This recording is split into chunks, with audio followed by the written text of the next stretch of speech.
Morning. We are live. Live. Right. Got some text this morning. Didn't even realize it. Sam Sarah alerts. Gotta love Sam Sarah. What's Sam Sarah's do? It's our ELD system.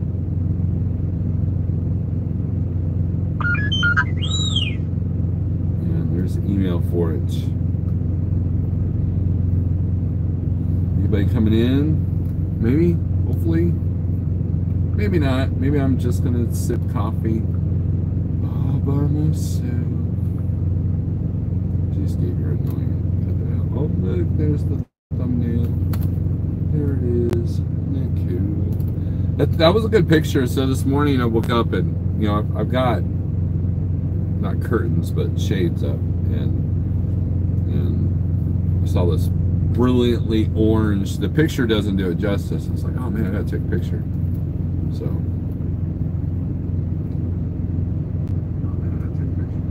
and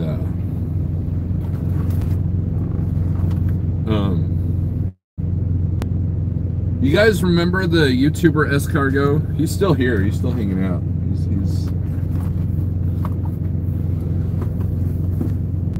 There's this truck right there. Let's see. Let's reverse this. There he is. Got the same shades I do. I was sitting there doing my post trip, and he pulls up, and I waved at him. He's like, "Oh, hey, what's up?"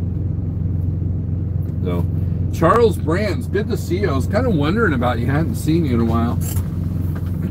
I was kind of worried about you.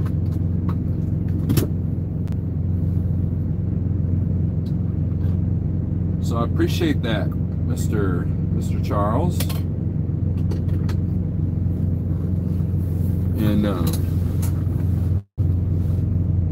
thank you for the super chat, Mr. Charles. There's the coffee. We got the heavy metal. The heavy metal Christian thing, actually.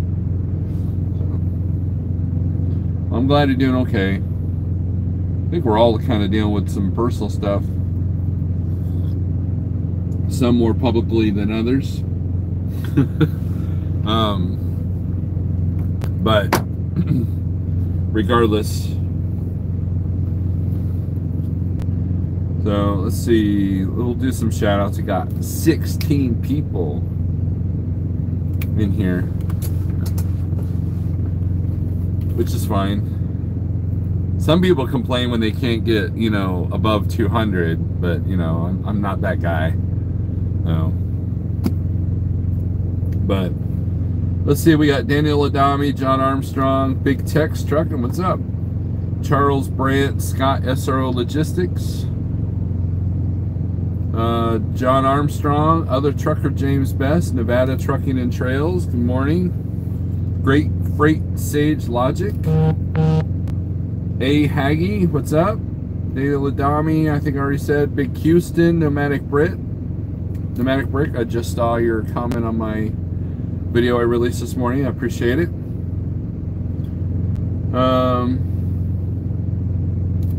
Daniel and John are arguing about who was first.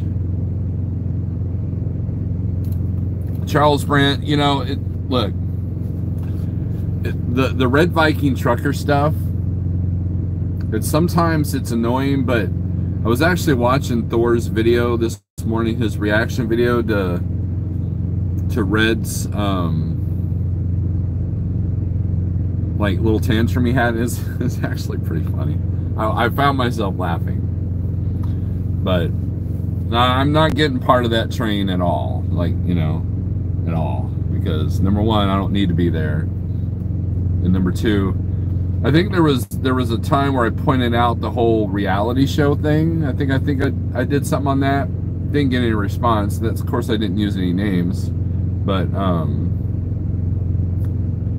and then there was the time where he kind of called me out because I was live with Jeff one morning, And I asked him when he was going to join the big leagues of being an owner-operator, and I think he took offense to it because he did a video after that on his own channel, and which is fine. I have no, I've you know me, I don't try to have beef with people on YouTube, but this saga is kind of funny. The Thor's reaction video has been pretty good, but nothing witty. Good morning, Trucker Seals.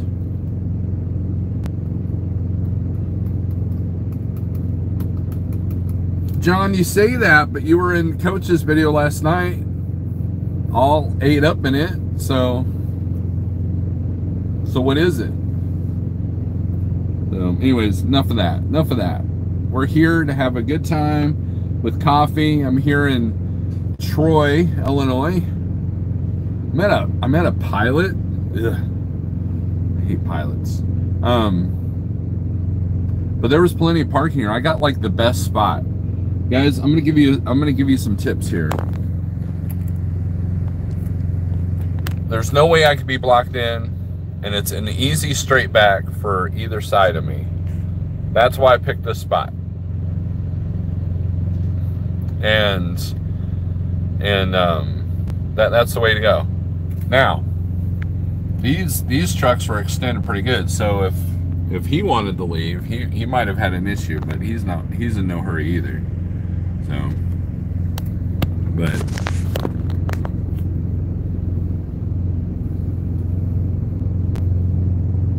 you were Uber bored. There you go, little fly. Let the flies out. Man, when you sit with your windows open, you get flies in the truck, and of course that created negative consequences the other day. If you guys haven't been watching my 40 Days of Carnivore video, you're in Dearborn, Michigan. John, I'm sorry, Charles, the truck's running good, knock on wood.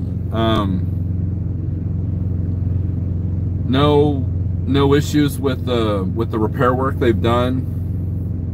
So I'm feeling pretty good about the truck. I've got some personal stuff coming up in June and July that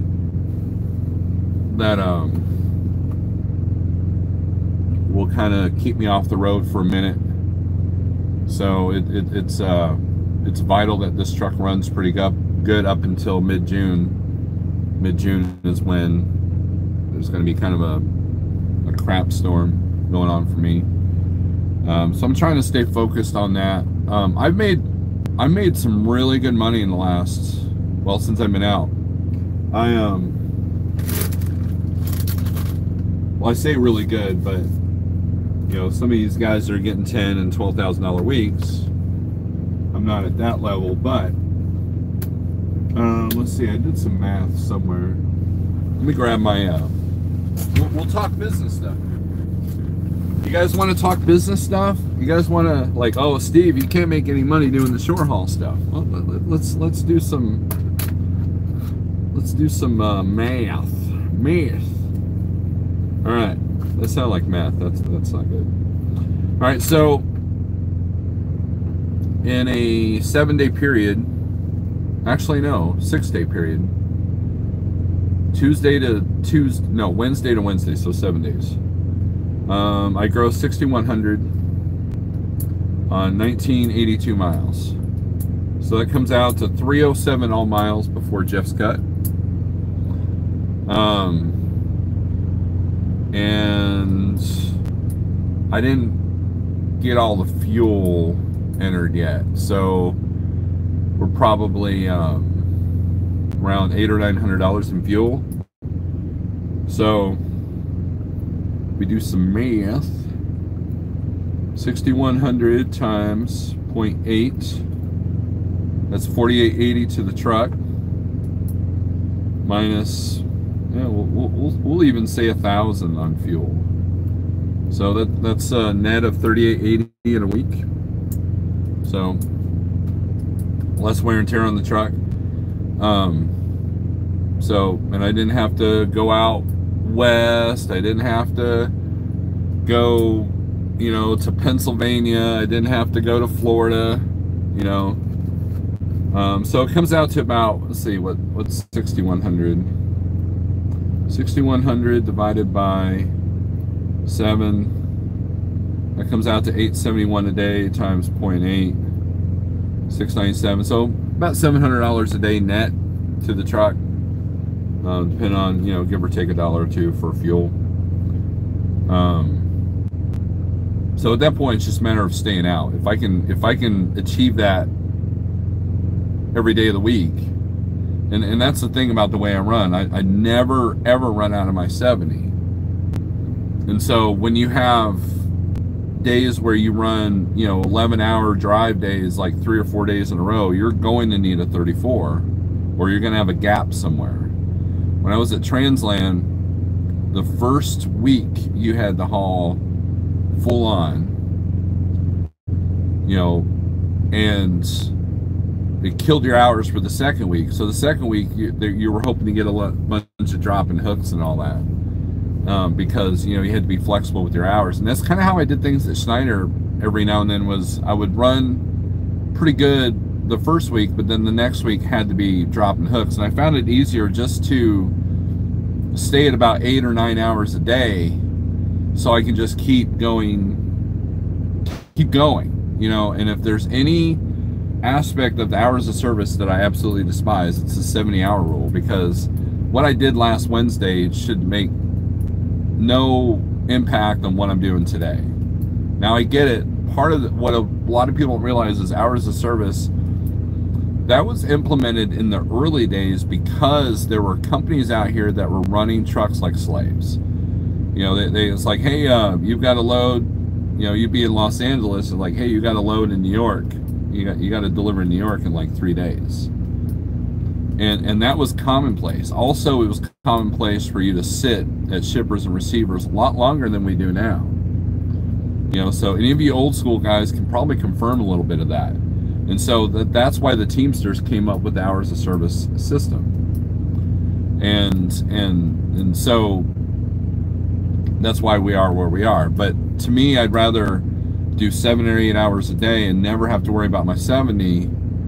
Now it does make it difficult if there's a load that's like 650 miles that I got to do in one day, but I try not to book myself that tight, because things happen. You know, one trip through Atlanta or St. Louis at the wrong time, you know, and you're screwed. You know, there were some loads that I did at Landstar that there was a Indianapolis to Jackson, Georgia, you know, just south of Atlanta there.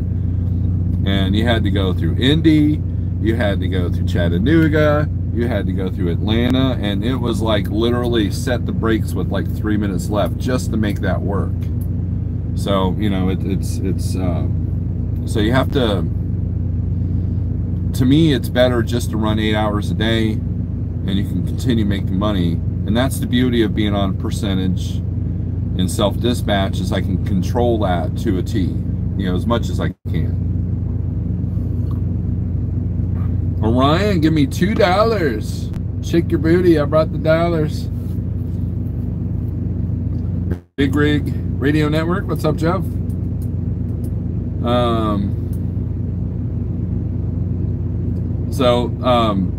You know, so that's, oh wait, Nevada says my truck just arrived, so I shouldn't be behind the curve much longer. Last 2 days as a company guy, gal. Awesome. Hey, Nevada, if you know somebody with my number, man, get it, and you can call me and we'll chat about things if you want. I mean, you don't have to. I mean, you can just watch me from a distance and make fun of me or whatever. But oh, and somebody commented on my last video that they saw me on I-44 East, and I didn't see it till I parked. Because as a safety guy like trucking, I can't really be texting or reading comments while I'm driving, so I can't. So I appreciate the shout out there. And if you shouted me on the CB, I probably had it turned down a little bit because there was some moron with a ham skip thing going on that was annoying the crap out of me. So funny how a person working in a warehouse can work doubles per week and are not limited to 70 hours a week. LOL. Yeah, it's good. Top Dog Logistics, good morning.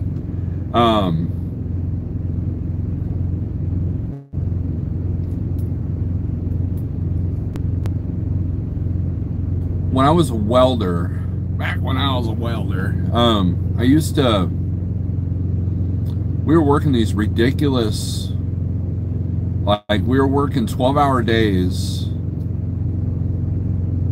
6 days a week, it seemed like, or it was 5 days, and then the last day was like a 6-hour day, and it felt like a vacation. We're working Monday through Saturday, 12-hour days, mostly 10-hour days, but sometimes there were 12-hour days. And what really annoyed me about that was, I don't mind overtime. I don't mind working hard. But what I didn't like was the fact that now I'm forced to work extra hard because the company didn't have their act together, okay? And so, and I knew that their budget for overtime was going to go through the roof. That's the problem. And so what happens, people, when a factory goes over their budget too many times with labor? What happens? You get laid off, or your hours get cut, right? So when I was working for Track and Marine, it was you would work a month of 60-hour weeks and then be laid off for 2 weeks. It's like, hey, here's an idea. You know, and Toyota kind of figured this out. Here's an idea. How about we just do 8-hour days? Whoa, how about that? You know, and you never have to lay off. And that's kind of what Toyota and Honda did, is like, you know what? Instead of laying people off a month at a time, let's just cut hours a little bit, and everybody's not overworked, and you're good to go. You know, so there's a lot of those things that just made me want to become an entrepreneur, because it's like, I don't know, it seemed ridiculous. And that whole lean manufacturing, no warehousing thing, that bit all these companies in the butt come COVID world. And now what do you see? You go through Benton, Missouri, they're outside of Kansas City, and you're going to see like 50 warehouses being built. I mean, they are done with the whole no warehousing thing. And a lot of the things that the great Freight Sage Logic talks about with the changing that's coming to the logistics industry, I see those signs. I see that happening.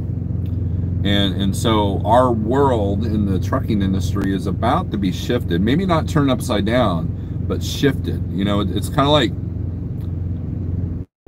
here's a good analogy, maybe. If you ever been to a rock concert, and you're in the sea of people, you're on the floor, and you're just like, you're just kind of along for the ride, and everybody's like, you know, and then next thing you know, the whole crowd had shifted, and you're over in this part of the stage, and you didn't even realize how you got there.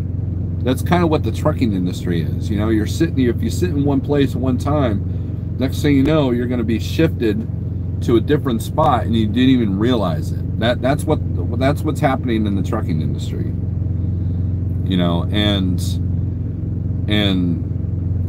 you know, and you can either adapt and overcome, or leave, or give up, or just, you know, deal with it in your own way. The ways of the old, look, I'm all about the spirit of the old school, and I would like to keep the spirit of the old school, but at the same time, if you don't adapt to the new trucks, to the new systems, to the new things that are coming at us, then you know, you're going to be like the cab over, you know, doing the local work at the corner of the truck stop. So that's, you know,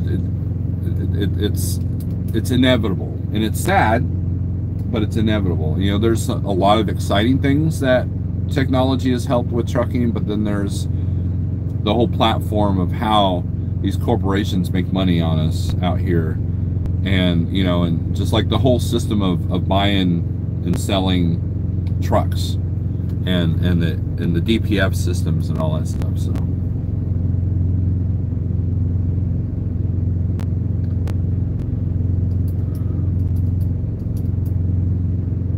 all right, Nevada's got my number from Sage. Thank you. Ogar, what's up? It happened a lot at Tesla when I worked there. Yeah, it's pointless, right? Mosh pit, yep.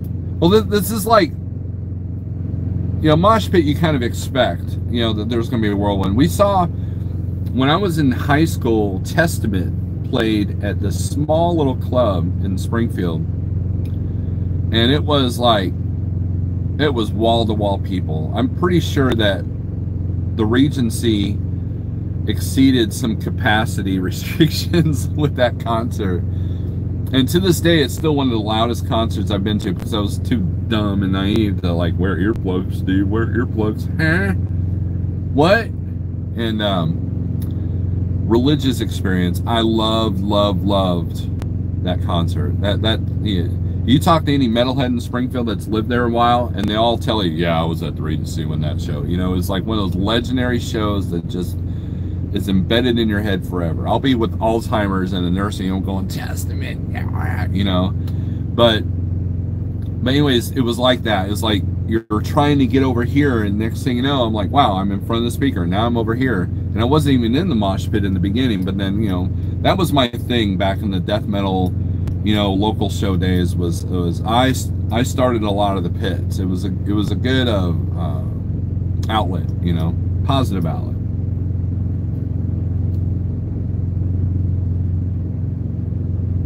Good morning. Speaking of welding, thinking of quitting trucking and becoming a pipeline welder with my own welder truck. Thoughts, Rick? You can make some really good money, but you have to look at it as in my opinion, okay, I'm not an expert, but in my opinion, welding has to be a 10-year career, because it will bust up your health unless you get to a point where you're supervising, you know, weld for 5 years, you know, in the trenches, and then become a supervisor and do specialty work. There was a time where I wanted to start a portable welding service, you know, as a business. You know, if someone cracks a trailer in the middle of the night somewhere, and you know they need a repair, you know, I thought that would be pretty cool, but it takes a lot of equipment to do that.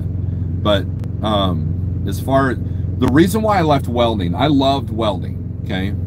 I would love to be a custom welder. You know, I was at some NASCAR or some event that showed some NASCAR roll cages, you know, in the cars, and the TIG welds were a thing of beauty. I was just like, oh, this is the kind of welding I would love to like, and I can do. I'm a pretty good welder. I will toot my horn on the welding, but when it comes to most welding is like, get it done and out the door.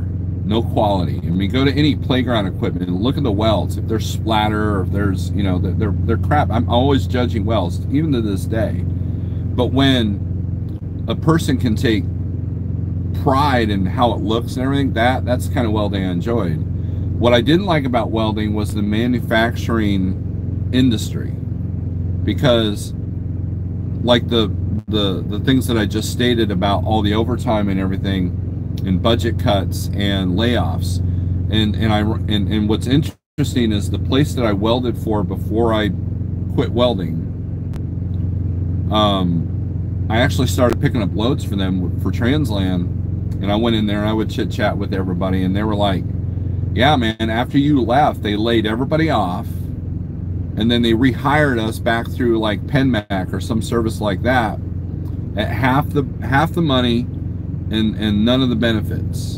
And that was the part that I hated about the manufacturing process. That's why one of the zillion reasons why our country's going to crap is because of business practices like that, because these companies are encouraged to put their factories overseas or put their factories in Mexico, you know, and how insane is it that people want to come over here from Mexico, be at all of our jobs go to Mexico? There's something wrong there. And so the manufacturing industrial sector of life, I got tired of that. I got tired of living with that axe over your head at any moment and not making enough money to make investments or savings or anything like that, living paycheck to paycheck.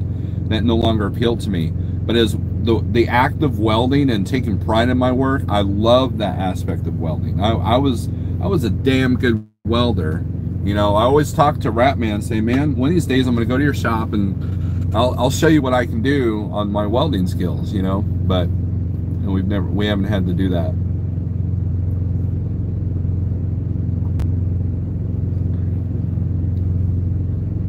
Yeah, that's why John got a CDL.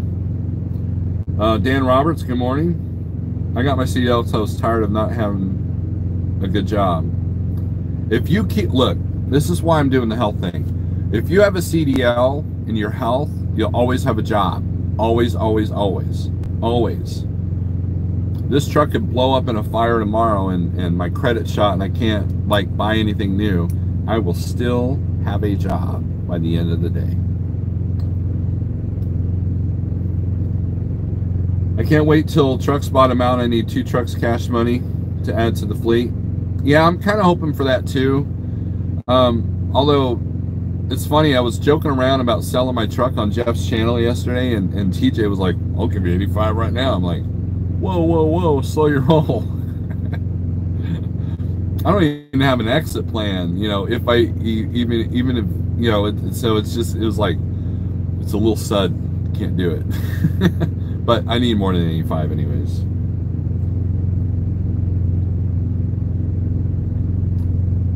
Yeah, Slayer Mosh Pit will do it. I love Slayer Mosh Pits. My next video is going to be on automation and trucking. Might surprise most people. I welcome it. Nevada, I think I know where you're going to go with that. I got passed by a Tesla and the chick was like total hands off the steering wheel yesterday. It was kind of interesting. She's doing 70, 72 and a 65, but with the way that some of these people are driving trucks out here, you know, you ever have a day that you think that your left side of your truck has a magnet and everybody keeps going over your lane? You ever have one of those days? You know, it'll be interesting to see if automated trucks will do that a lot, because if not, then yeah, so I'll be for it. You have duct tape skills? When was the last time I welded? Well, see, I've been a trucker for 10, and I've been, I was a bus driver for 2, so 12 years, Daniel. But if now setting up a welder might be a little bit of an issue, but if a welder's set up like I like it, it's like riding the bike, dude. It's like riding the bike.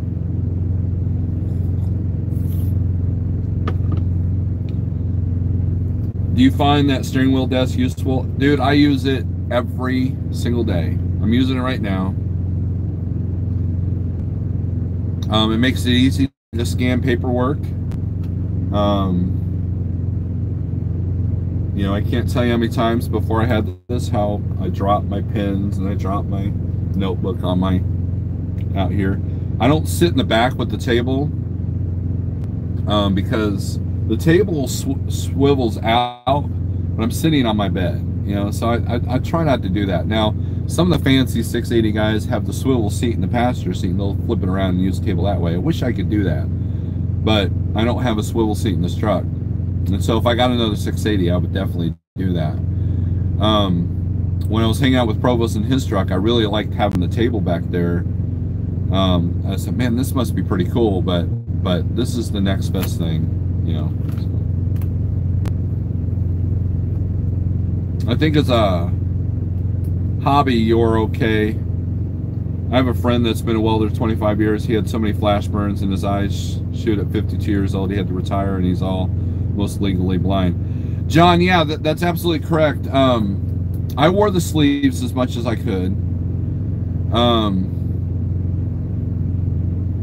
I would say that there's probably a little bit of eye damage with flash burns.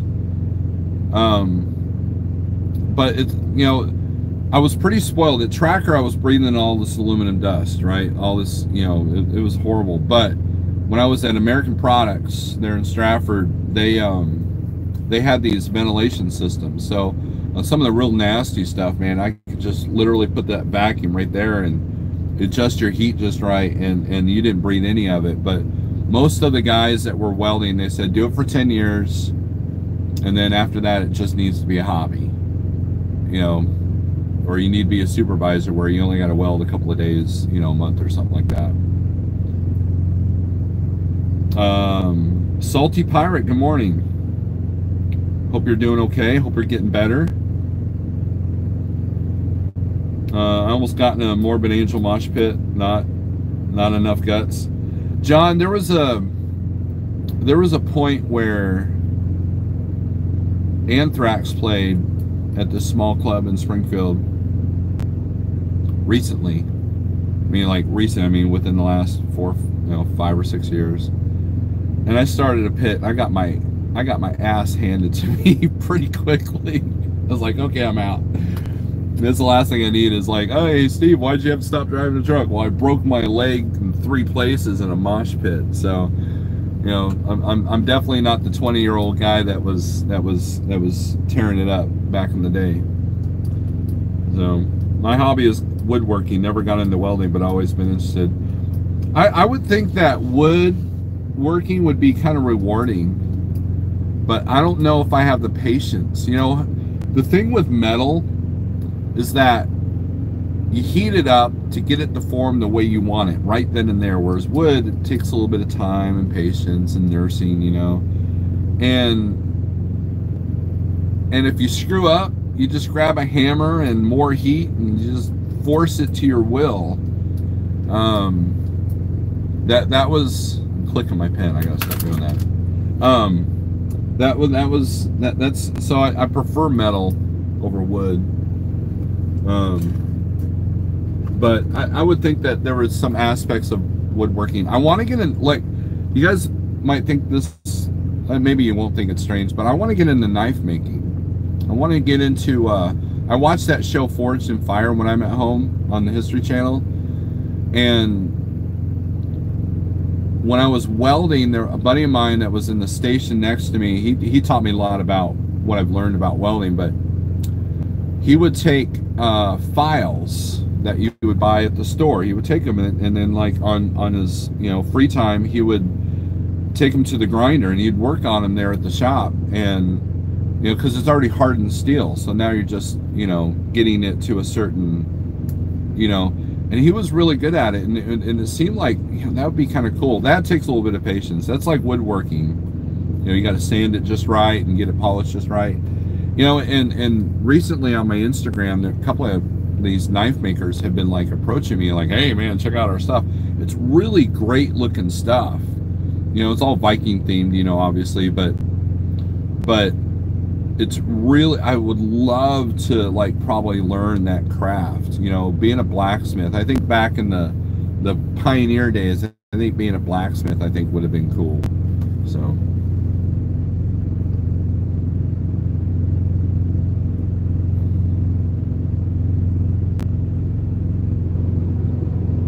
was watching one of your videos. I left out one important point in my video. Goodbye trucking. It's not just exercise that was a problem. Eating is a very important point. Doing better. Good deal, Salty.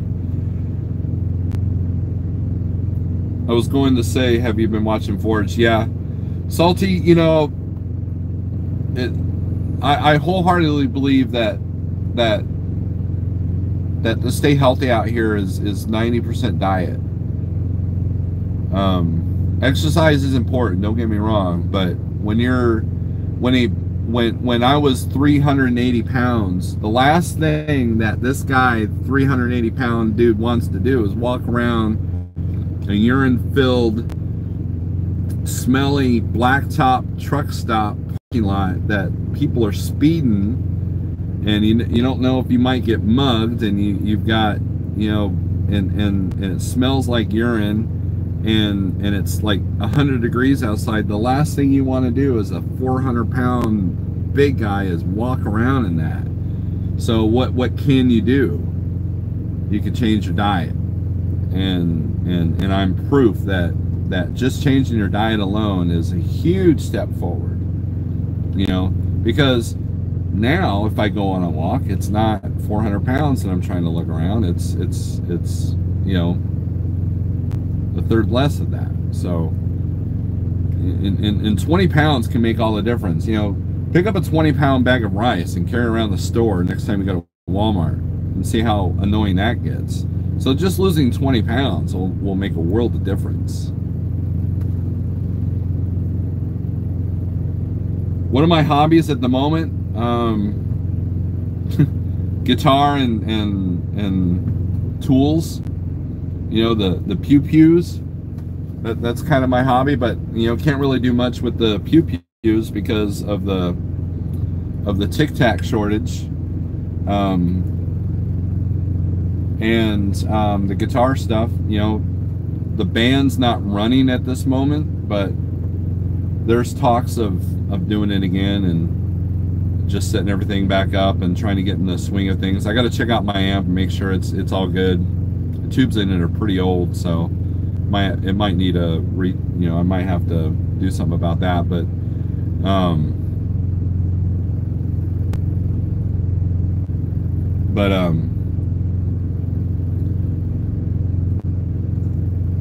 that's what my hobbies are at this point.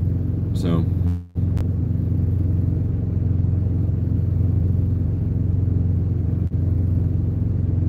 shippers and receivers where I try to get my exercise, and that's the thing. So you know, in Nevada, you make a great point. You know, I did a video on that, I believe. You know, like I found myself almost every other day there at the Niagara Water there in Oklahoma City, and it's nice and wide open, and there's like these spaces between the doors that trucks aren't parking, and if they're not full of trailers, you can literally walk around in that spot. You're in the shade, doesn't smell like urine, and you're not in the way of the yard dogs. You're not in any risk of getting mugged or ran over. So a lot of times, shippers and receivers, that's a great idea. That's a good point. Is a great spot to do that. And if you walk around, you know, obviously you can't walk in circles around your truck if you're at a dock, but you can walk like a U and just keep going back and forth. Just movement is good. I used to have an exercise bike in the truck, like back when I drove a Volvo, you know, the smaller Volvos. A friend of mine, she had this exercise bike that scissored. It was like a scissors. It like comes down that way, and she had one in her Volvo. And so I asked her where she got it, and she's like, well, I got two of them, I'll sell you one.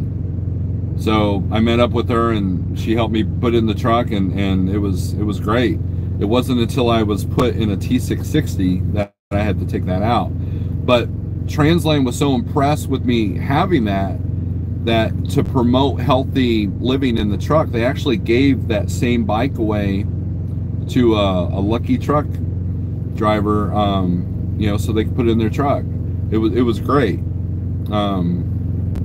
I could probably fit it in here, but my wife's got it at home.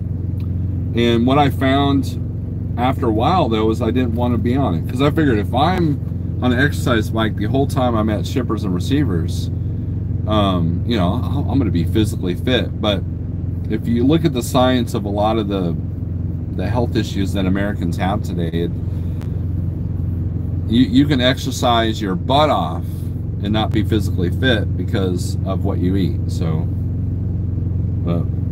well, glamorous lives we live as truck drivers, walking in, peeing, dodging lot lizards, and then you got to get back to your truck, right? I have some dumbbells in my truck I use occasionally. I have those too. They're mainly for toning, you know, like slower weight resistance, you know. Try holding a certain weight, just hold it, versus, you know, repetition, and that helps a lot too. And having a dog, yeah, John, having a dog is good exercise. Like Daniel Adami's got like 15 dogs in his truck. He should be the most physically fit person out here with all of his dogs.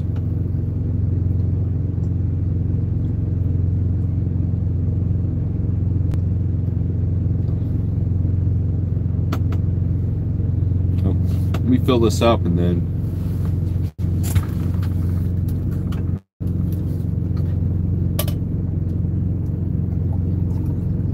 let me done.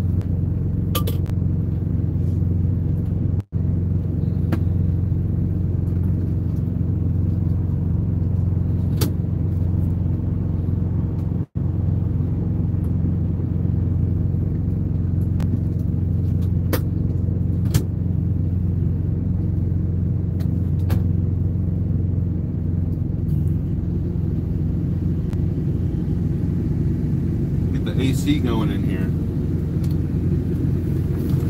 It's been pretty warm where I've been rolling at. We'll finish this and call it a wrap. I've got a whole 6 hours to drive today. I'm gonna be tired.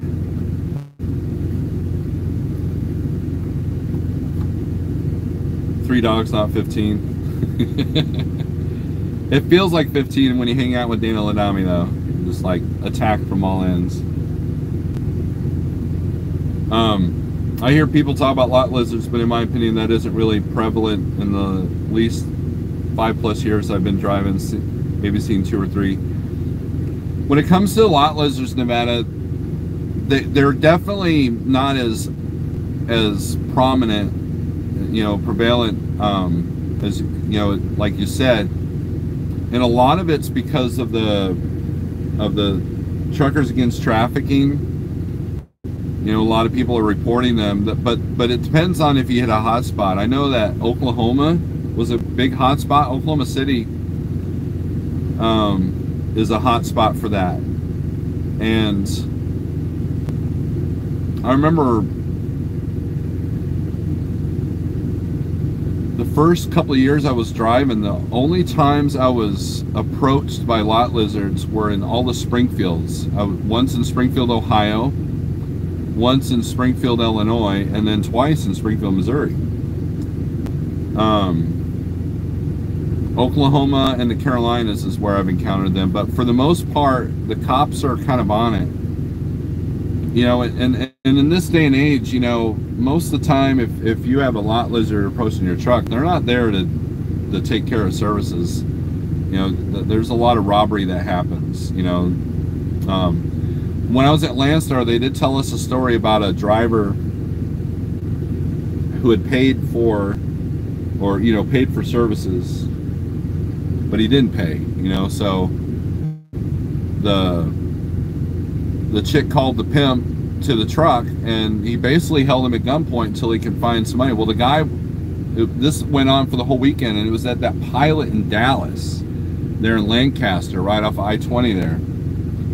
And it wasn't until the company said, hey, we can't get a hold of our driver, that the cops showed up at the door, and then of course arrested everybody because one guy had a gun to another guy, and another, so it was like, there's some really, and that's a prevalent spot too, is that Pilot, and then that Chrome shop next to that Pilot, that I mean, you set your brakes and they're approaching you there. So too darn early.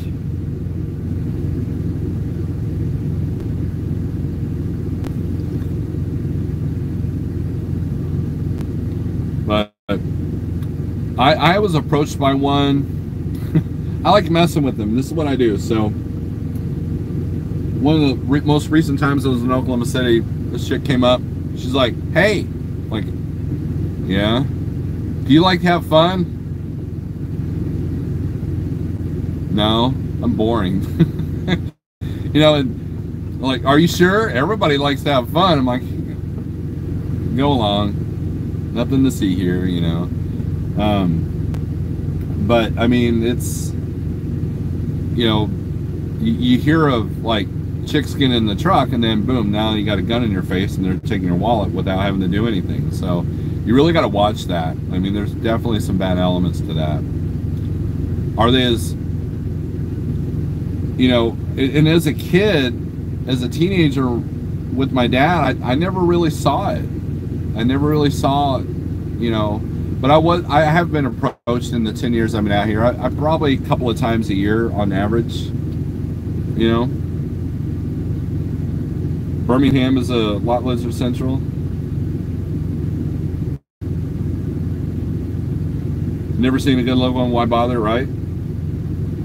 You love Wendy's chili and baked potato.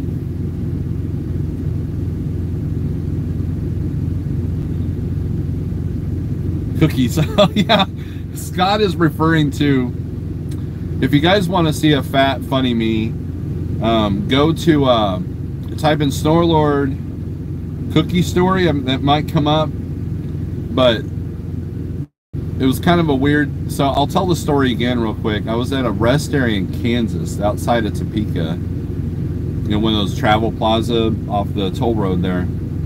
And at 3 in the morning, I get this knock. And it's this blonde gal. She's got a styrofoam container in her hand. And she's like, "Hi, sir, I'm selling cookies." And so I told that story. And so, yeah, so, you know, at the time, I'm so naive. And I was like, why the hell is someone trying to sell me cookies at 4 a.m.? I was pissed. But then I thought about it for a minute. I was like, oh, never mind. Cookies with benefits is probably what she was selling. But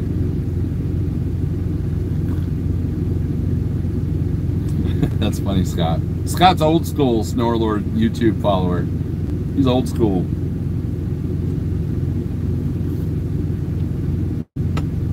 So it's definitely an adventure out here. Look, you know, a friend of mine and I were talking about this yesterday, about in some circles of friends, trucking has saved their lives. And trucking is, you can either get into a lot of trouble out here, or it could be your savior. You know, if you're, I know, you know, if you guys look at Asia Mai did an interview with Spectre and did a whole bit on him, you can easily see that trucking saved Spectre's life, right? And I have, and then, you know, a friend of ours, mutual friend of Big Rig CEO and I, you know, a guy that we went to high school with, he's also claimed that trucking has saved his life. So I mean, you know, again, trucking is what you put into it. It can either be a blessing or a curse, depending on what your perception is.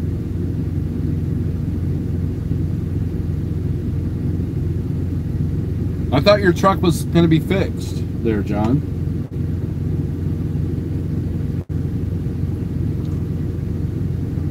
I'll tell you what, I'm pretty not paranoid, but I'm afraid of a breakdown right now.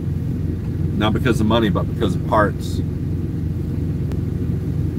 You know, you hear stories of guys that have paid off trucks that have to buy another one because they can't find the parts to fix the truck that's down. She brings dessert with her. Nope, they need another day. Used to be 2 in Ontario, California. There was 2 TAs, one had lot lizards. Yeah, John, I've heard about that. I don't think I've ever been in there. If I did, it was a kid with my dad, you know. And my dad he didn't like truck stops as much as, you know, you do as a kid. But as a kid, you're like, oh, look at all the trucks. This is awesome, you know.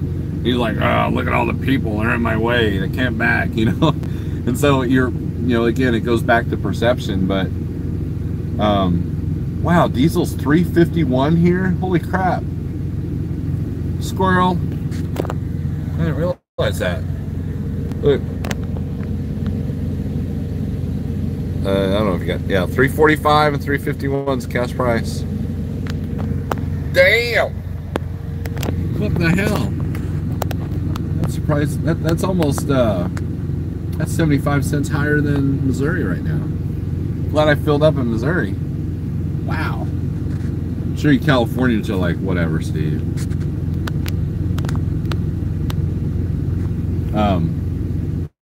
But yeah, I've heard stories about that Ontario. Those Ontario TAs.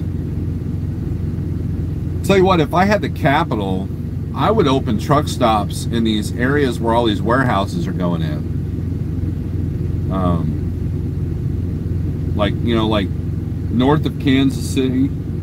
I'm sorry, south of Kansas City, between Peculiar and Harrisonville.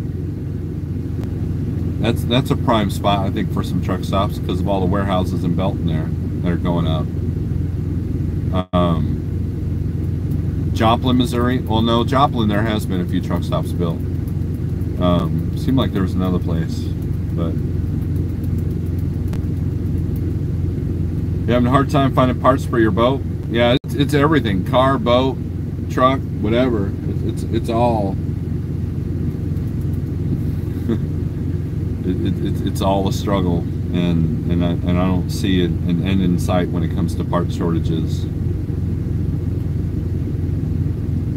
450 a gallon, yeah, I believe it, Rick.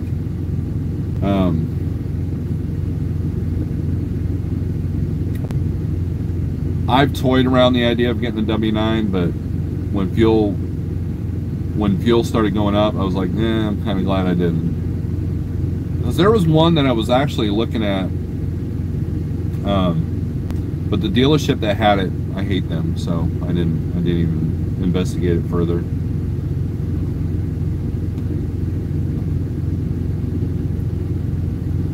And I do see a lot of shippers that I was like, well, I don't have a W9 now.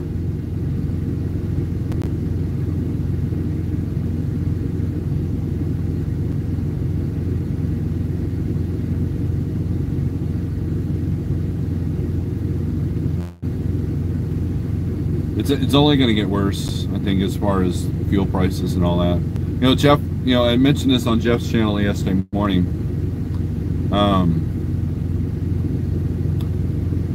The higher rates are here for a while.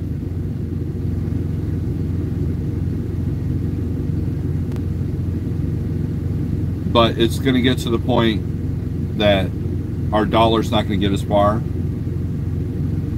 You know, and so it'll be other things that create hardships that will just keep the rates up, like, you know, shortage of parts or equipment, you know. But like, if you're buying, like my truck, when I bought it, it had 380,000 miles on it, and I paid 60,000 for it before the APU. 60 grand. It was priced at 59.9. The same exact truck, the same exact mileage, right now is 80,000. That's a $20,000 increase.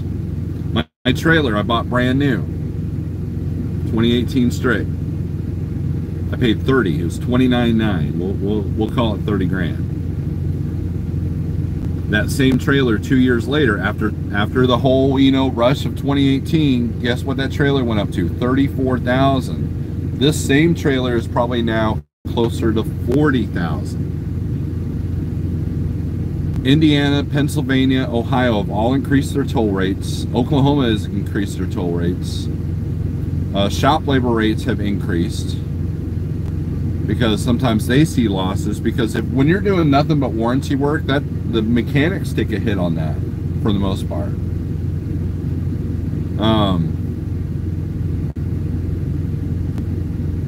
The cost of doing business is going up. So yeah, yeah, we're all getting $3 a mile average right now, but guess what?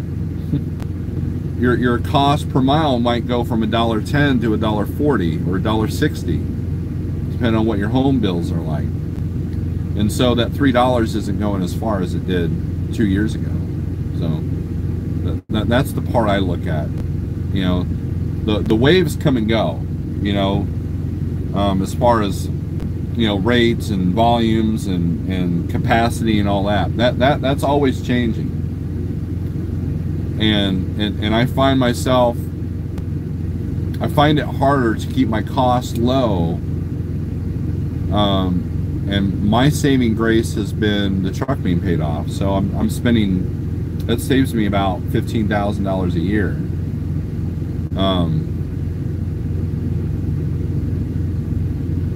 And so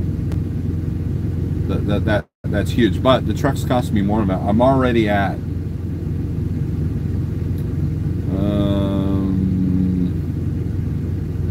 my year average.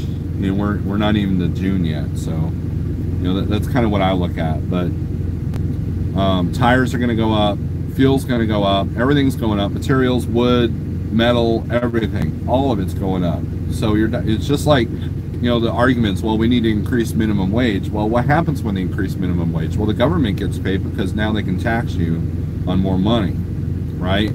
But now your $15 an hour job is not going to buy as much as it did, you know, 6 years ago. And so it's an illusion that you're getting more money, but you're actually not.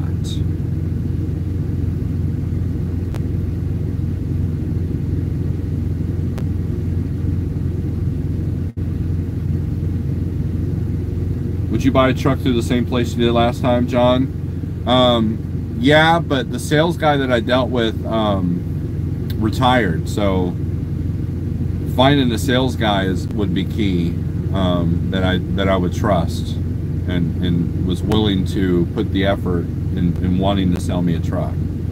So that was one of the reasons why I haven't jumped into a new truck yet, is because I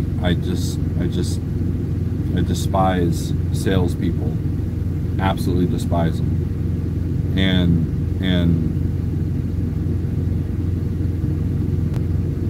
honesty is huge. I will pay $10,000 more for a truck if I know it's right and the dealer's been honest with me, versus the guy trying to sell me the cheapest thing and tell me everything's fine with the check engine light on, you know.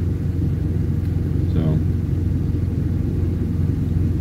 once 389 comes in, I keep thinking those tight spots in New Jersey, Illinois, New York, or the overcapacity truck stops, one thing that definitely going to suck, but worth it to me if it takes more time. Yeah, I mean, look, it can be done. I mean, you know, there was a guy who was a bodybuilder. I forget his name, but he passed away. But he had one of them stretched out 389s with a sprint axle reefer trailer in Jersey, and he made it work. So yeah, it's definitely a lot of work for sure. Just a reminder to take time, enjoy life. Absolutely. I got lucky with my sales rep, former driver, answers emails on the weekend, always on top of things. Got really lucky with him. Well, that's cool, Nevada. I mean, look, there was a Volvo dealer I was talking to last year, and the sales guy was pretty cool. You know, it was right in the middle of all the COVID crap, and he had no problems. Let me in the truck, and you know, and he was ready to make a deal right there without being pushy. You know, and you know, and when you show up ready to buy a truck and a Metallica t-shirt, you know, they don't know what to think of you. And they're like, I'm sure some of you business people are like, well, that's a stupid thing to do. No, I want to come in looking like I'm broke. You know, maybe that's why salespeople don't want to take their time with me and think I'm not serious. But then when I tell them my credit and my experience and how many trucks I've had and all that stuff, then they're like, oh. It throws them for a loop, so they don't know what to think of me, and so now I might get the more honest person at that point. So, how many miles? I have 685,000 miles.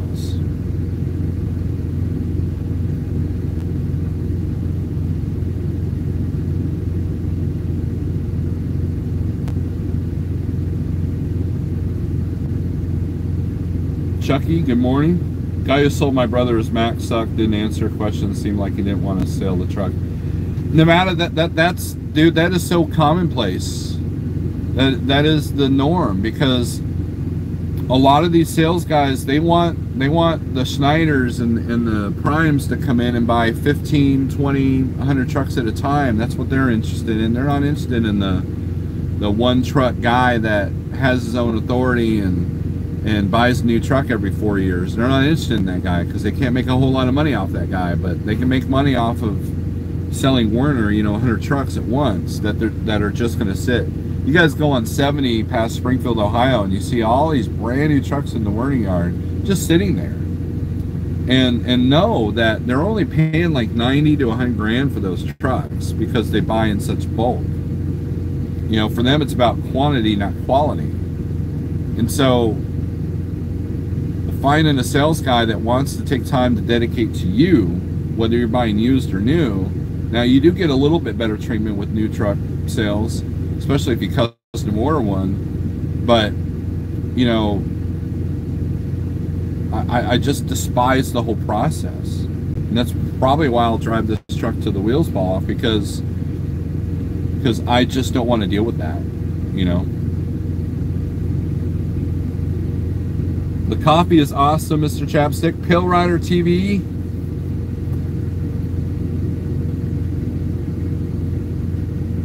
Daniel Adami says, wow, I have 100,000 miles less than you, Snorelord. Daniel, what year's your truck? What year's your truck? Refresh my memory. Last car I bought at the dealership, I skipped the salesman and negotiated directly with the sales manager and got a great deal. That's the way to go, Rick. That's the way to go. Aero truck sales. There's a good sales guy in Springfield with Aero truck sales. The guys in Troy, Illinois, they weren't too bad either. I didn't mind them. They didn't piss me off. I was looking at trucks in Troy one day when my turbo was down on the old truck, and they were pretty helpful, but you can get a better quality truck at a better price through a dealership on the used trucks. That's just my opinion. Aero's was a great place to start, but the Peterbilt that I got for 50 grand was nowhere near the amount of quality I got for this truck for 60 grand. So that's my only issue with Aero. So, and Aero has pretty high mileage trucks. So Daniel Adami says 2016. Well, my truck is a 2014, and you're only 100,000 miles behind me. I don't put a whole lot of miles on this truck. You know, I was talking to Escargo sitting over there. He's got the same truck I do, same year, same everything. In fact, it's even an old Prime truck, he said. He's got over 860,000 or something like that on his truck. I think that's what he told me yesterday. He runs his butt off. And, you know, being out there in California, you know, at one time, you know, he puts a lot of miles on his truck. I don't put a whole lot of miles. I average about 75,000 miles a year. 72 was a good year. I love the whole process. One of the best things I can honestly say I've done in my situation, picking all the options, was really exciting. And that would be exciting. I would love to go into a dealership and say, okay, I want this, this, this, and this, you know, spec a truck out to where, okay, this is the truck I'm gonna, you know, I'm gonna give to my grandkids, you know, that kind of thing. The nice thing with your truck is you know the work that's been done. That is absolutely true. I have every MHC record of this truck since inception, and I've kept everything I've ever done. Tires, everything. If I replace the light bulb, it's in the book. And so if I ever do go to sell this truck, I can hand you a binder about that thick of everything that's ever been done to this truck.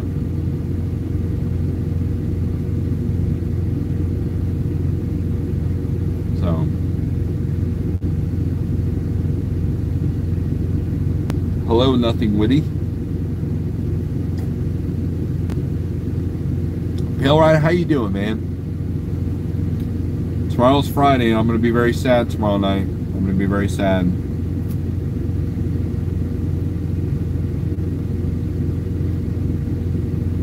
But yeah, knowing your truck, that's what I like. That's what I look. I like my truck, and that's one of the reasons why I have a hard time getting into something new or another used truck, is because I don't know the history of it. I know the history of this truck. I know what it can do, what it can't do, what I shouldn't do, what I should do.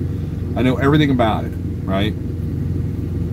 And if I can just keep up with it, it'll be good. And my biggest worry now is parts. Like I said, I ran into somebody that was down like for 2 months because of a DPF part, a simple DPF part.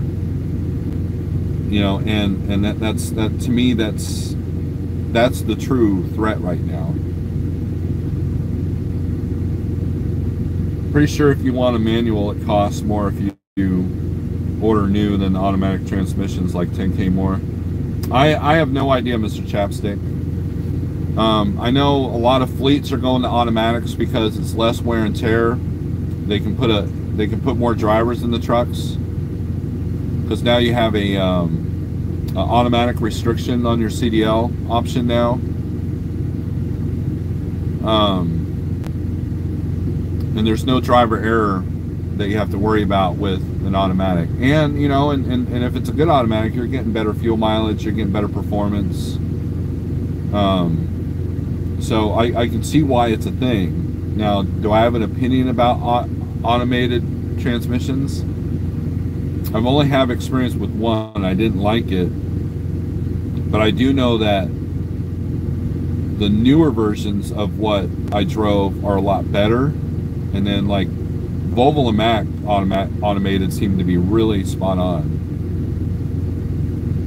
I'm kind of indifferent to it. I'm not one of these guys that says, you're not a real truck driver, you don't have gear shift. I'm not one of those guys, but at the same time, I'm not 100% sold on automated either. So whatever floats your boat.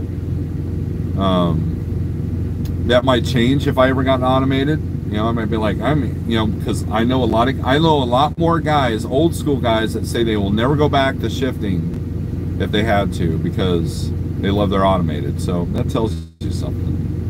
Your 389's automated. Wow, that is rare. That seems rare. No, it doesn't. Now the cost between the 1318 was okay difference in price. Oh, 6K difference. Sorry, I don't have my glasses on. Is there a need or law to announce the DOT changes made to truck or trailer? I'm not sure what you're asking there, Haggy. Would it be worth keeping your current truck as a backup in case a new one is in the shop? Yes and no, John. The problem with that is that you have to insure both trucks. So like let's say I get another truck. Well, and I'd have to have 2 trucks signed on with Jeff, and I could probably put like some like low-level insurance on one of the trucks, but that would cost Jeff more money and that would cost me more money. So it's not cost-effective to do that. You can't just switch trucks like you do company cars. You just can't do that.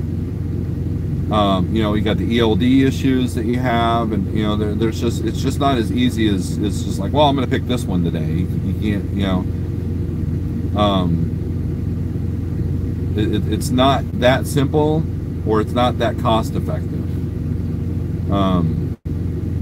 But I know it's possible, but it's just, you know, there's a process to it that's not as cut and dry as like, I'm going to pick this one today, unless you're paying out the money for the insurance.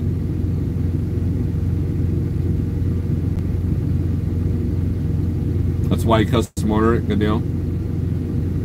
Yeah, the clutch leg, dude, my Peterbilt, my left leg was just, oh, I was always in pain. These 680s have a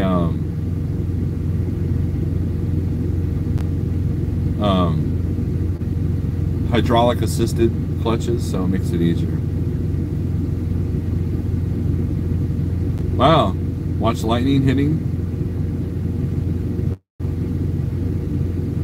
Chucky misses his manual.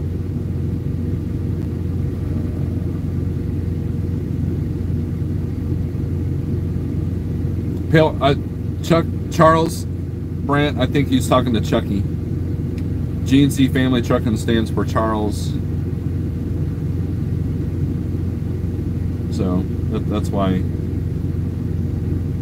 What's a clutch, says Pale Rider. Pale Rider's old school and he loves his automated. And he's driving the year that I don't like as far as the automated transmission.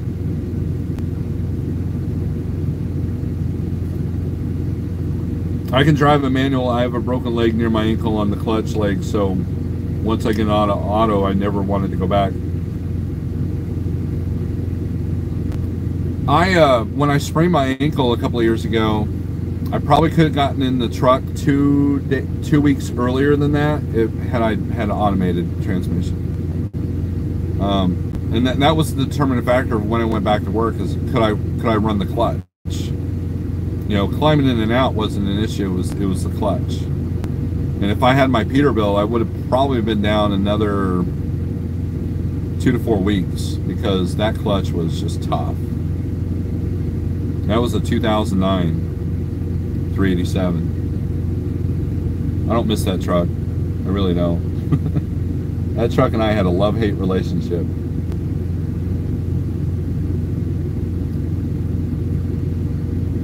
But I don't mind automated trucks. You know, people are like, well, you're not a real truck driver. Shut up. You know, are you going to say that all these people in Europe are not real truck drivers? You know, because everything is automated in Europe, right? All the trucks are automated there. They think it's silly that we have stick shift. You know, I get the freedom of a stick shift, and then there are some capacities of trucking that you need that. But for the most part, if you're running dry van freight going down the road, you're fine. And with all the traffic jams that we see now, you know, Atlanta and Dallas and Indy and all that stuff, I'm gonna probably have like 4 traffic jams today on my trip to Ohio. And you know, and that's where the automated would become kind of nice. It'd be kind of nice to start from a stop and have a cup of coffee in your hand, right? Right, Pale Rider?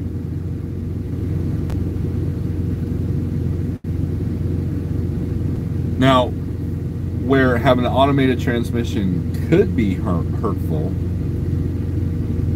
and this is for you new CDL guys.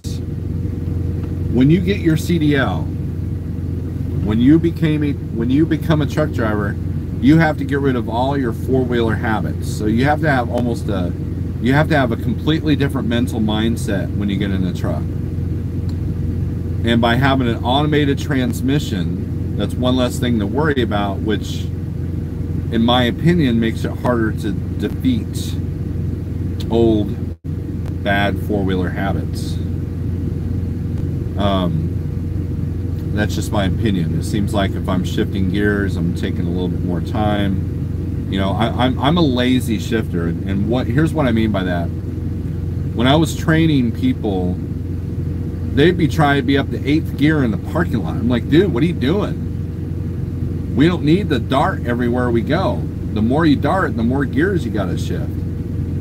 Start off in 3rd, you know, if you're light or empty. Go to 4th. Go to 5th. And then there's your speed for the parking lot. If that, you know, stay in 4th. Don't quit shifting. You're working too hard. I remember one time I was training this guy, and he was like, we were just going through the parking lot, and he's like all tired and skipping and just like, you know, the truck is shaking. I'm like, dude, chill. and so next time we were in the parking lot, look how hard I'm not working going through this parking lot, you know? And that's huge. I mean, you know, so that's what I mean by lazy shifter. Efficient shifting is probably a closer term, because you don't have to work that hard. Quit making life harder for yourself, you know. And so when it comes to traffic jams, I don't need to be on the car in front of me behind. You know, granted, you want to close gaps sometimes because people just keep cutting in front of you on a merge point, but for the most part, anticipate how the traffic's moving, so I'm not having to put the clutch in, put the clutch out, put the clutch in, because I'm stopping constantly. So if I can come to a gradual start and not even deal with the clutch in a traffic jam and just stay at one consistent speed, you know, 3rd or 4th gear, that's more efficient than trying to go from 2nd to 6th to, you know, constantly during the traffic jam. Your leg gets tired, you get tired, and it's just there's no need for it.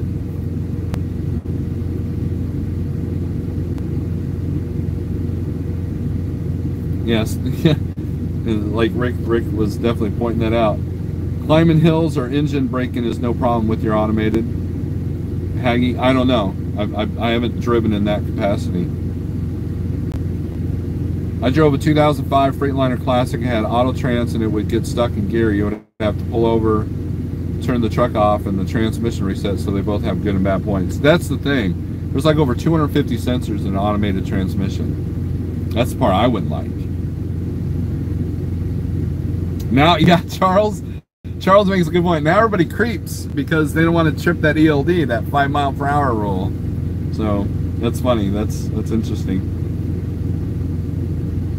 Candyman, I've been driving 26 years. I got a 2018 Volvo automatic. Volvo definitely has the best automatic trans in my opinion. And I've heard that, Candyman. So if I ever did get an automated, it would be a Volvo. I hate the automatic when it tries to shift or skip gears when you're taking off from a light in a turn. The ELD crawl, that's exactly what it is, the ELD crawl.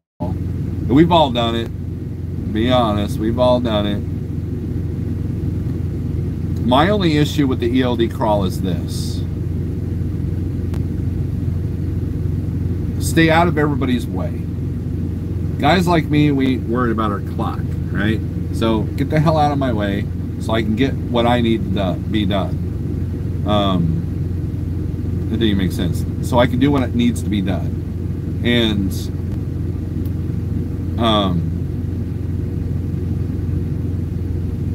you know, a couple of years ago there was an incident with a YouTuber who was honking at someone that was doing ELD crawl to the fuel island. You know, it created a whole ruckus and drama and everything else. You know, the ELD crawl it's funny, and but you know, look, I understand doing it at a truck stop, but doing it at Dollar General distribution center or Walmart distribution center, you're pissing people off. Just, you know, take the hit on your clock and just get it done. And if you're out of hours, you know, whatever. You know, that's what yard move is for. So.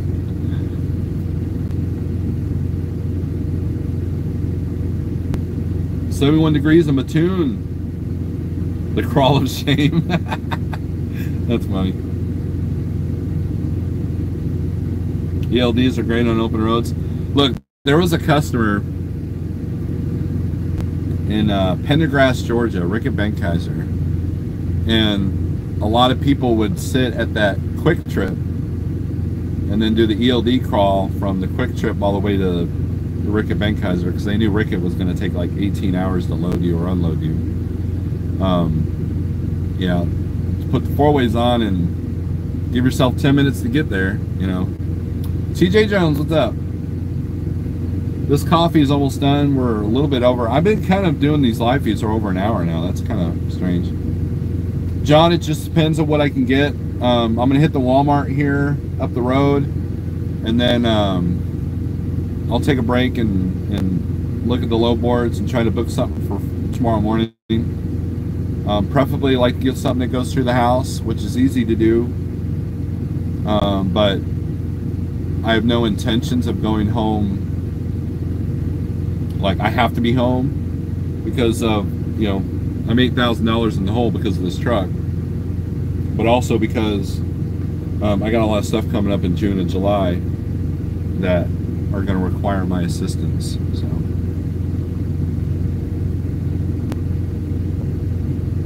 feeling strong-armed? Is that what you're asking?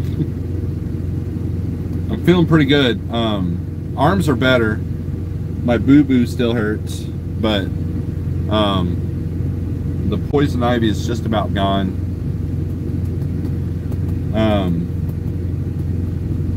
The carnivore thing's going pretty good, knock on wood. You know, I'm enjoying it. I'm at least enjoying this experiment. So, and I'm feeling pretty good. So, it's not like ketosis good, but it's good, right?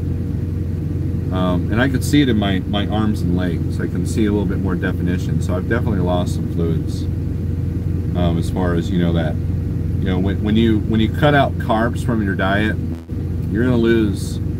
I know people that like lose 15 to 20 pounds in the first week that they quit soda. I mean, that's how much inflammation and water retention that processed carbs do for you. I mean, the water weight will just fly off. You're like, well, it's water weight. Well, 20 pounds is 20 pounds, people. You know, so if you lose water weight, you're fine. So, Charles, I don't know if I've lost any weight. I feel like I have, and we'll find out next time I'm home. So, oh, TJ, that stuff's horrible for you. But good on you for the carnivore thing. I had a few of those Bang drinks, the coffee ones, the keto. They have keto versions of that. It was way too sweet. I ended up giving the last two that I had to homeless people. You know, that sit there and beg on the corners. I gave them to them. I was like, here, you know, we'll work for food. Here you go. You don't have to work for it. Here's food. So.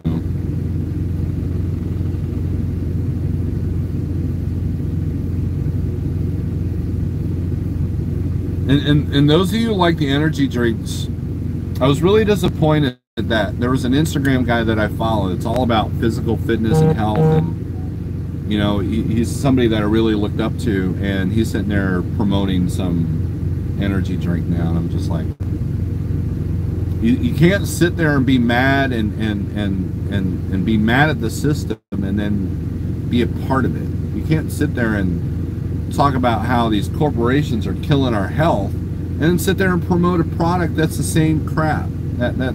That just, it irritates me. Irritates me. Well, what can you do? We all need to make $1 out here. You know, us YouTubers and Instagram, we're influencers now. Influencers. It sounds like some 1984 doublespeak crap. And unfortunately, it's true though. We do influence, good and bad.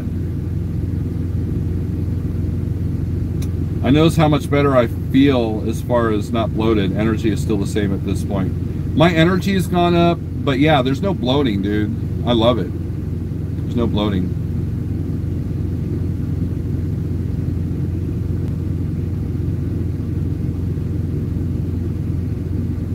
Do you need to make money, dude? I'm not sure what they're asking there, Ogar.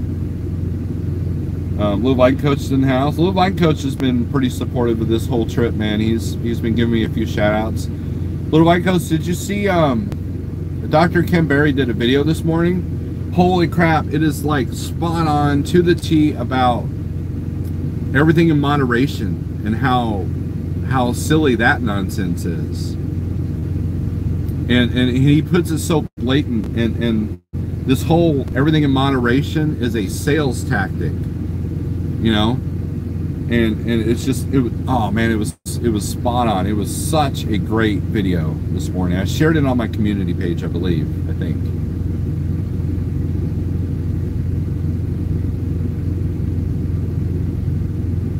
Like Coach, it's funny.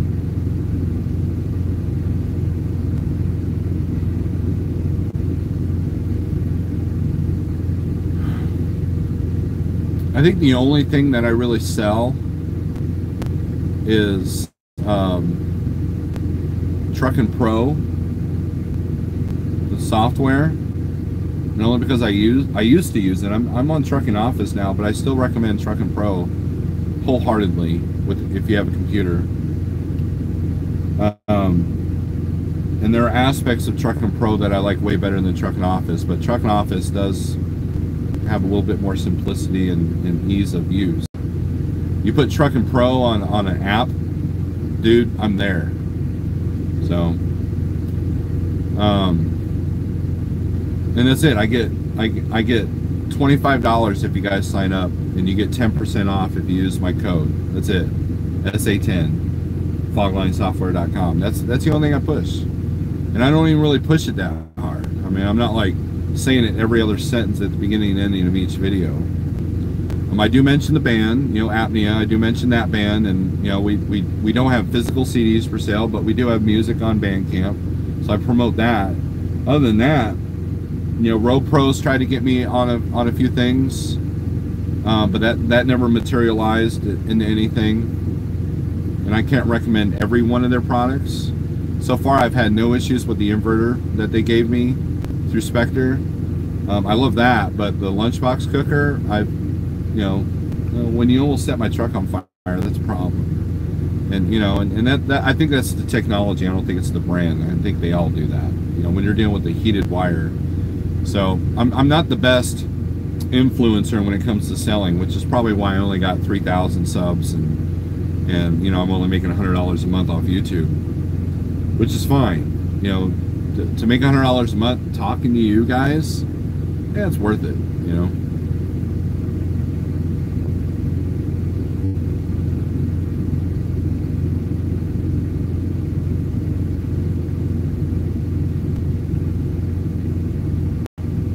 OTJB had fun with female trucking yesterday.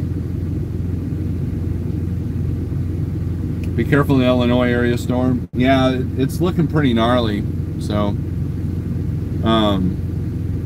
here's what's going to happen. I'm going to hit the Walmart, and it's going to storm like you've never stormed before when I'm trying to go out to the truck with my groceries. That's what's going to happen. Yeah, I think this area is supposed to be lit up. Let's see here.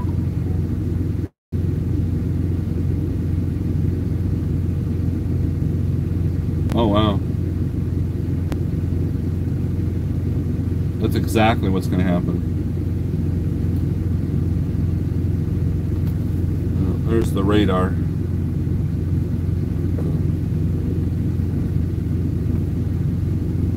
Fun. I love storms.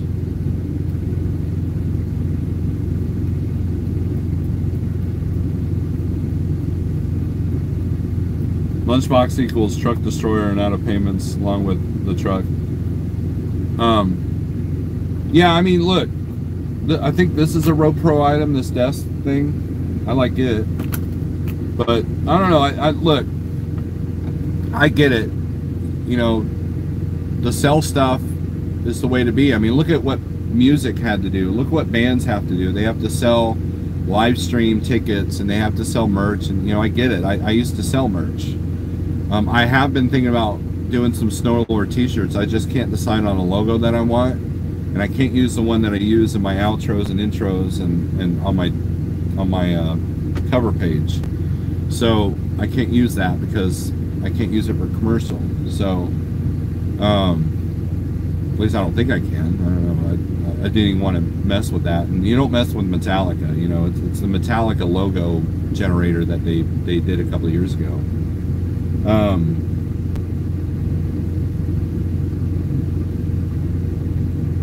You know, I wouldn't mind selling coffee mugs and, you know, and shirts, you know, through Teespring and all that. I wouldn't mind doing that. But I'm not going to shove it in your face every other minute either. You know, and that's what a lot of these major YouTubers do. You know, it's all about product sales. And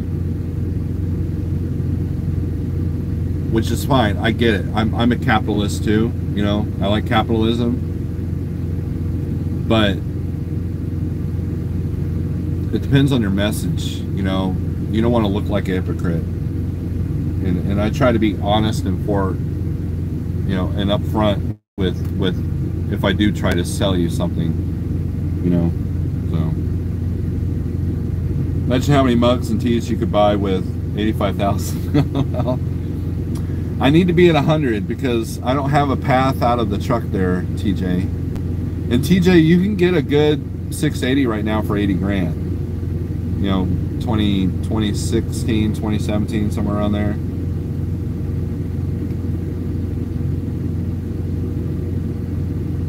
That storm that I'm in now will be following it. I'll be following St. Louis this afternoon.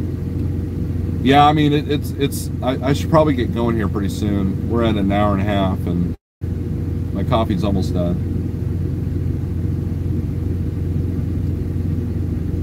There, now it's done. So, 92.5 and he cooks steaks. Where do you have all this money, TJ? That's crazy. I'm sure my wife's watching going, wait a minute, he's offering you 92,000. But then I gotta buy another truck. I gotta pay off some of the debt I have, and then you can't find a trailer, so I don't know, that sounds like a headache. But that would pay a lot of bills off. It would. I'd be starting from scratch though. I'd be cleaning the slate. I don't know, TJ. I don't know if you want to buy my truck for that much money. I'll sell you my trailer for 50 grand. I'll go power only for a minute, because that would pay off all my debt and pay off the trailer at the same time. Yeah. Your boss has a trailer. Jeffrey, like trucking, we have room for one contractor. He does have a trailer, and he can supply the plate.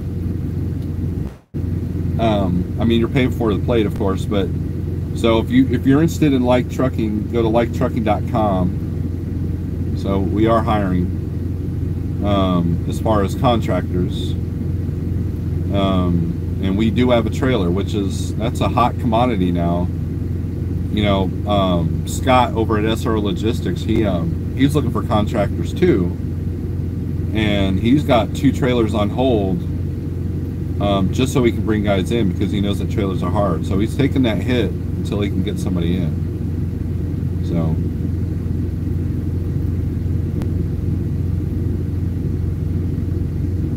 I've saved over the years and have great business credit. That's good, TJ. You're making a decent living doing something you love, and you don't need to push merch to send the message. I think a lot of us here, because of that simplicity of the channel and honesty. Oh God, I appreciate that. And look,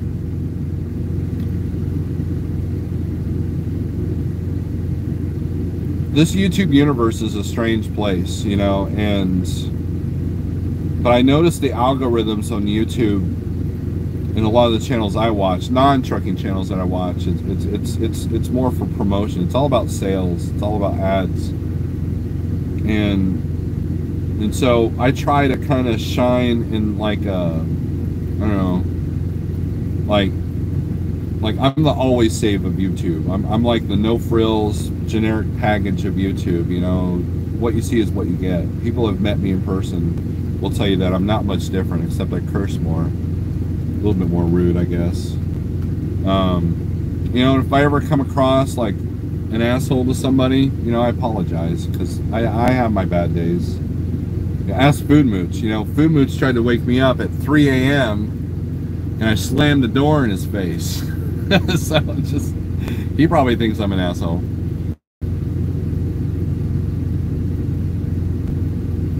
Yeah, that's how I feel in the matter. I have to really believe in a product. And there's no magic pill when it comes to health. There just isn't. I mean, I'm evidence of that. I'm proof of that. The keto slim fast and the keto breads and the keto ointments and all that does not work. It doesn't work.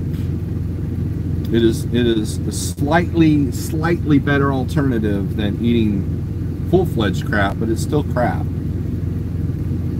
And so there's no magic product to sell, no energy drink, no, you know. Now I wouldn't mind endorsing the coffee. So if any coffee roasters that are watching my channel, if you would love for me to promote that, and if it's good coffee, I will definitely do that, because I drink the hell out of coffee. So it'd be something like that, you know,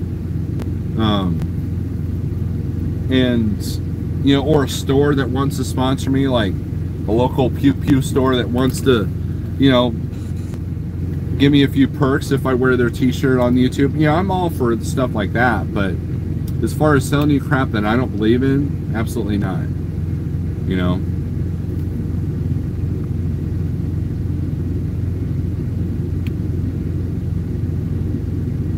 Would he take me now since I have my own place now? Just saying. Daniel Adami, that's between you and Jeff. You know, I told you that, you know, even though I'm safety guy, I'm not the hire and fire guy. So that's a conversation that you have to have with him. Because I don't know what your record is. I have access. Look, when people put in applications, I can see the email that an application has been submitted, but I can't see the application because of how Jeff has it set up. I'm more of a safety manager than like the hire fire guy. So I make sure logs are good. I make sure that if there's any incidences, you know, look at the cameras and stuff like that. You know, make sure that people aren't texting while driving and Jeff's live feeds, you know, that, you know, stuff like that, you know, speeding, stuff like that. As far as seeing the actual files and your personal information, I can't see any of that. So, and I don't know, you know, and this might sound bad, but I don't know exactly what our insurance requirements are, but I know it's on the website. So that's why I haven't bothered to learn it. So, because anybody who applies at Like Trucking, I just tell them, go to liketrucking.com. If you like what you see, fine. And so if you're a carrier that's looking for drivers or looking for contractors, have a good website so people have a reference point to go to read on their own accord, you know. even if it's a PDF that they can download off the website that has your package on it.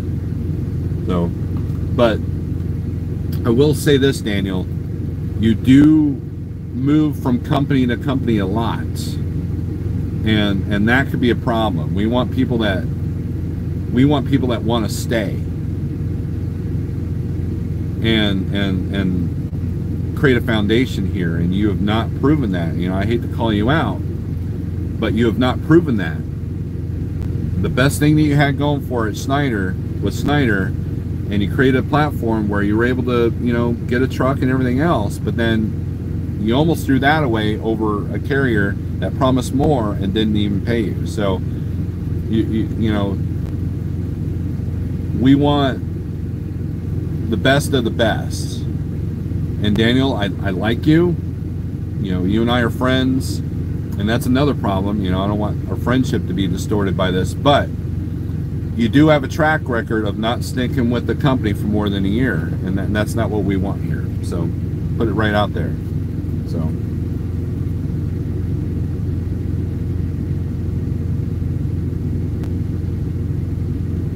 was watching an autonomous engineer, and she said automated vehicles are a pipe dream. Let's see, every time I meet up with Snorelord, he threatens to beat me up. Yep, Nittany Lion, Beard Care Products. One of my favorite musicians, Kirk Winstein of Crowbar, he's got his own, he's got a beard like mine. He's got his own products. I think that might be cool. I'm cheap. I do it for free, probably a bad marketing strategy. However, I don't even plan to be YouTube famous. If I can have one guy say my video motivated them to start trucking or make no change in. You know, in Nevada, that's a cool point to be. Like yesterday, I was doing my pre-trip there in Joplin, and somebody came up to me and just say, hey man, what's up? You know, I learned about this place. I enjoy your YouTube channel, you know, and all that. I was like, wow, that's kind of cool. You know, and I'm used to that with the band. You know, walking around Springfield, you know, people recognize me from apnea or whatever, but, you know, it's pretty cool when you have people like, you know, there's a person in this chat, he can name himself if he wants, but he called me up and said that he lost 100 pounds because of my influence. You know, one of the factors being my influence. And so when you can have a positive effect on people, that's really rewarding. And that's why I made music, because I wanted to be the outlet for the people that were struggling. I wanted to let my music speak to you so you can create a foundation on a better life, you know? And so now there are people that I give advice and try to influence, and they just don't take my advice, and then they end up struggling, which is sad to me. Not that I'm the be-all end-all or have all the answers, but I'm only trying to keep you from some of the struggles, and maybe that's the wrong approach, because sometimes we need the struggle to become stronger. And so for me, it's more, you know, that's why I do this. That's why I don't care there's only 40 people in here, which is actually a pretty good number for me. I'm not tripping on my amounts of views and everything. You know, like my health videos, they haven't had the views of some of the other stuff. You know, if I put in truck repair bad, you know, I get all kinds of views. But if I put in, hey, I lost 100 pounds, you know, people don't care about that. But for the people that do care, I'm here for you.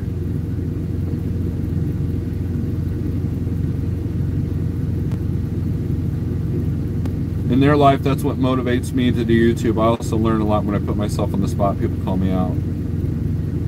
If I was to go over there at Like Trucking, I would stay over there. Snorelord, you inspire me to lose weight along with LBC. There you go, Charles Brandt.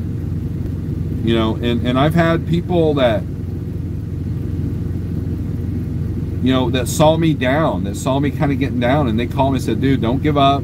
Your YouTube is the reason why I'm still like functioning normally. And you know, and it's kind of a trip to think about that, you know. And I'm not, and again, I'm not as entertaining as like a lot of the Red Viking trucker stuff that's going on right now. I may not be that entertaining, and that's fine. And I have no qualms for people that want to do all that, because there's some of it that I actually think is funny. You know, as I mentioned earlier in this video, if you watch the replay, it'll be in the beginning of my thoughts on that. But I'm a live and let live person. As long as you're not harming me or harming anybody, you know, do what you do. You know, you want to run your YouTube channel a certain way, fine. If you want to run your trucking business a certain way, fine. If you ask me for advice and I see where you might struggle because of the struggles I've had, then I give you that advice. If you are struggling with health and diet and I see that and you ask for my help, I will tell you what I struggled with so you can learn from my mistakes. That's how I approach it. And sometimes I come across as holier than thou, and those live feeds that I feel like come across that way, I take those down because I don't like myself in those videos. So I have yet to watch any of my replays in like a year. But the ones that I kind of cringe after I say something, I'm like, I'm going to take this down. Or if I talked about the pew-pews too much or something like that, you know, because of the analytics. But for the most part, I want to help people, but I'm a live and let live person. You do you. If you want to, if you know, it's like I don't make fun of people for where they work. I don't make fun of people for the color of their truck or what brand the truck they're you know, if you're trying to make a living feeding your family with the truck, you have my respect. Okay? I'm not, you know, I'm a live and let live person, and I wish more people would be like that. And you know, but it's not. That's not the real world. The real world is that humans suck, and human nature, ego, greed, arrogance, ignorance make our lives a lot harder than it needs to be. You know, and at the end of the day, all I can do is pay attention to what's around me and protect myself, protect my family, and help people when I can. But I only, it's gotten to the point where if you don't want to help yourself, I can't help you anymore. I can only give you so many motivational speeches. I can only show you so much evidence. If you don't want that evidence, if you don't want that, if you can't make the steps to make changes on your own, I'm not that guy that's going to force you. I'm not that guy that's like, look, okay, well, I tried to help. And that's kind of where we're at. You know, how many times have any of you ever like tried to help somebody back at a truck stop and they just kind of blow you off and be rude to you, and you're just like, okay, you know, I tried to help. After a while, that gets to you. After a while, you're like, you know what, screw it, let that guy suffer a little bit. You know, and so it takes a certain amount of character to not ever give up. But at the same time, you got to have balance, you know. You know, you don't want to make yourself crazy.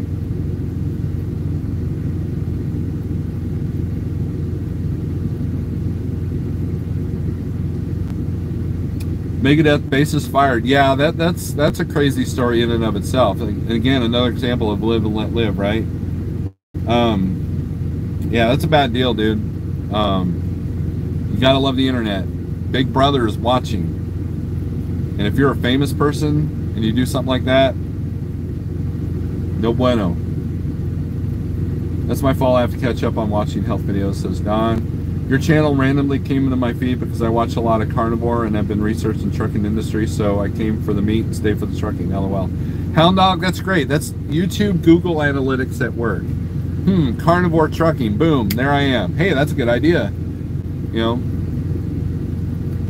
your live and let live attitude is the reason I'm a fan of you, Snore. You really are an awesome dude, man. Thanks for that. Candyman, I appreciate that. I appreciate that. Yeah, don't make fun of my hot pink truck.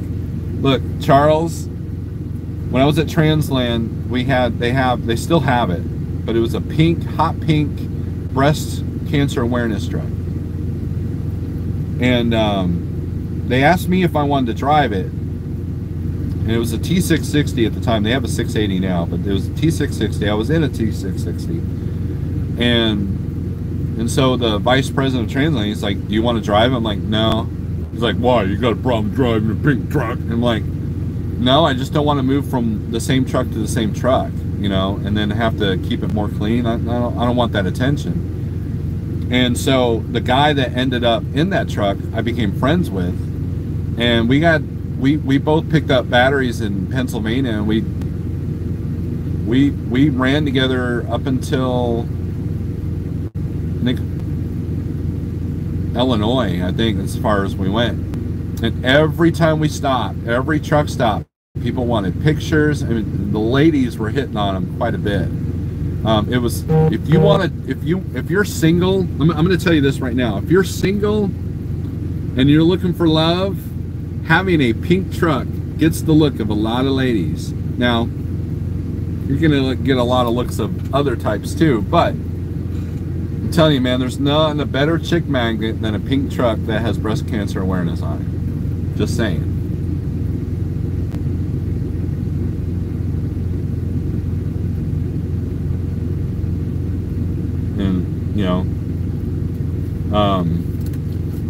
And, and I talked to the second guy that had that truck, and he said that he can't even get fuel without somebody wanting pictures. It's like, he gets made fun of on the CB sometimes, but,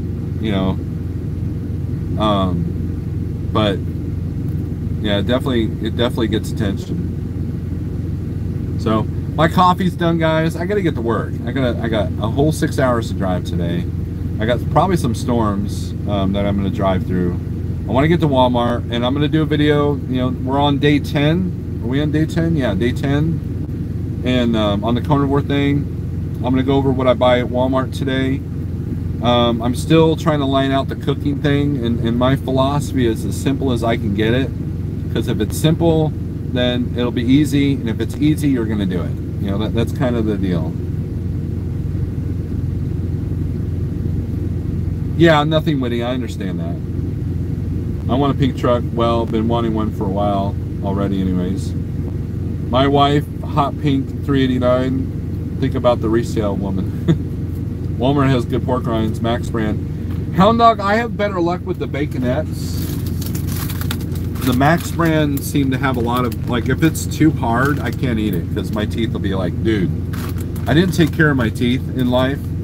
And it's amazing how tooth decay almost gets eliminated when you get off sugar, though. But I've been digging these, and you only get plain. You have to look at the label. Pork, skin, and salt. That's it. That's all you want. The flavored ones have too much crap in them, including MSG.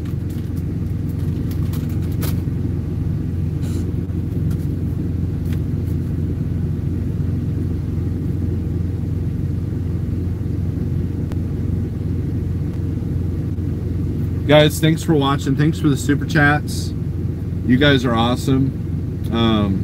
I don't think I annoyed too many people, so we'll leave this live feed up. One of these days I'll get in the habit of cutting up my live feeds and putting out separate videos. I always give that advice to somebody else, but here's the thing with advice. I am horrible about taking my own advice. I really am. I'm one of those, I struggle with that. That's one of my faults. I have many faults, but that's one of them. It's amazing how I can inspire people to make moves in their business, but I can't do it myself, And so I find that the best advice that I can give, that I need to give for myself, is to remain calm, look at everything as deep as you can, and really evaluate what you want to do in life. There are strategies in play, that you have to think of. I mean, the things that are happening to our country, that is not an overnight thing. That's something that's been worked at for the last 40, 50 years. And there has to be some kind of patience, but I'm horrible at taking my own advice. I really am. And I feel like a hypocrite sometimes. I really do. So, with that being said, guys, thanks for watching. Have a good day. Be safe. If you are out driving in thunderstorms, don't get hit by lightning. Right, Chucky? Don't get hit by lightning. And click on the link for Escargot on his channel. He's still sleeping in, slacker. And and let's try to support each other out here. And don't let ego and arrogance affect your life. Peace.